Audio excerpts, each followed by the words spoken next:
দেখুন, এখন সমসাময়িক সময়ে তারেক রহমান এমন একটি নাম, বাংলাদেশের রাজনৈতিক প্রাণভোমরা কিন্তু তিনি, এবং তাকে ঘিরেই আগামী দিনের বাংলাদেশের রাজনীতি আবর্তিত হবে। আমরা আশা করছি যে উনি বিগত সময়ে বাংলাদেশে যত রাজনীতিবিদ এসেছেন উনি ওনার কাজের মাধ্যমে, কর্মের মাধ্যমে এবং জনগণের প্রত্যাশা পূরণের মাধ্যমে উনি সবার থেকে ছাড়িয়ে যাবেন এবং বাংলাদেশের একজন অবিসংবাদিত রাজনৈতিক নেতা হবেন দেশনায়ক জনাব তারেক রহমান। আমরা তার ফেরাকে ঘিরে আমরা সবাই খুবই উচ্ছ্বাসিত এবং নেতাকর্মীদের মাঝে একটা আনন্দ বিরাজ করছে। আমরা 25 তারিখে যে আন্তর্জাতিক বিমানবন্দর তাকে রিসিভ করব এবং এরপরে উনি আমাদের আপসীন দেশনেত্রী বেগম খালেদা জিয়াকে দেখতে যাবেন এবং 300 ফিটে বাংলাদেশের জনগণের উদ্দেশ্যে, জাতির উদ্দেশ্যে উনি বক্তব্য দিবেন।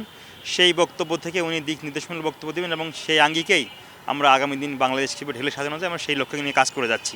যে ঘটনাটি ঘটেছে এটা খুবই ন্যাক্কারজনক ঘটনা। আমরা সবাই ব্যথিত হয়েছি। রাজনৈতিক অঙ্গনে একটা শোকের ছায়া নেমে এসেছে। আমাদের সহযোদ্ধা, আমাদের ঢাকা বিশ্ববিদ্যালয়ের ভাই, তিনি দীর্ঘদিন ফ্যাসিবাদের বিরুদ্ধে আন্দোলন করেছেন, সংগ্রাম করেছেন, লড়াই করেছেন এবং সত্য বলার জন্য তার কণ্ঠ সবসময় উচ্চে ছিল।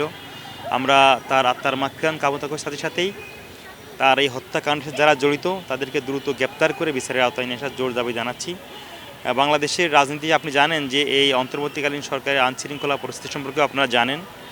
তো তারেক রহমান ফেরাকে ঘিরেও অনেক নানান ষড়যন্ত্র হয়েছে।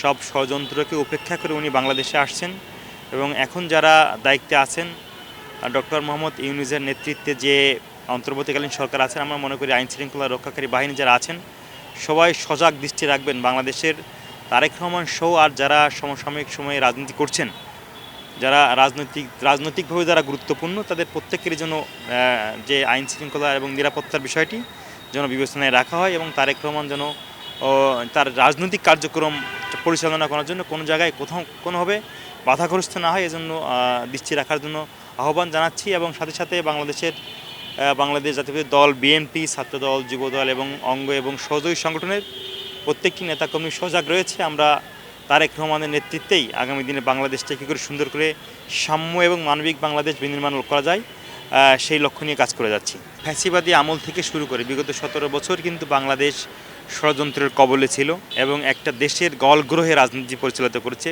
পতিত স্বৈরাচার। এবং স্বৈরাচারের পতনের হওয়ার পরেও আমরা মনে করি রাজনৈতিক ব্যক্তিদেরকে হেনস্থা করার জন্য, রাজনৈতিক ব্যক্তিদেরকে জীবন হানি করার জন্য এই পতিত স্বৈরাচারের যিনি প্রধান, তিনিও কিন্তু উস্কানি দিচ্ছেন, ইন্ধন দিচ্ছেন। আমরা মনে করি এই দেশের নির্বাচন নিয়ে, গণতন্ত্র নিয়ে নানাবিধ ষড়যন্ত্র থাকতে পারে। তারেক রহমান বাংলাদেশে আসার পরপরই সেই সকল ষড়যন্ত্রের অবসান হবে, আমরা এটা প্রত্যাশা করি।